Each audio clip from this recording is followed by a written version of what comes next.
കെ.ജി. George സംവിധാനം ചെയ്ത് രഘു, അഞ്ജലി നായിഡു, മമ്മൂട്ടി എന്നിവർ അഭിനയിച്ച് 1980-ൽ പുറത്തിറങ്ങിയ ചിത്രമാണ് മേള. ഏറ്റവും ഉയരം കുറഞ്ഞ നടൻ രഘു നായകനായും മുഴുനീള കഥാപാത്രമായും അഭിനയിച്ചതിലൂടെയാണ് ഇത് ശ്രദ്ധേയമാകുന്നത്.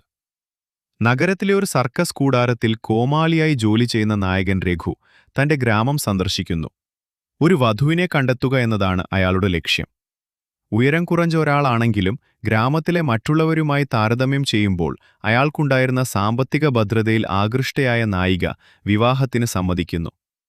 വിവാഹശേഷം അവർ സർക്കസ് ക്യാമ്പിലേക്ക് പോകുന്നു. സർക്കസിലെത്തിയതോടെ കാര്യങ്ങൾ തികച്ചും വ്യത്യസ്തമായ ഒരു തലത്തിലേക്ക് മാറുന്നു. അവിടെ ആ വിദൂഷകൻ തീർത്തും നിസ്സാരനായ ഒരാളായി മാറുന്നു.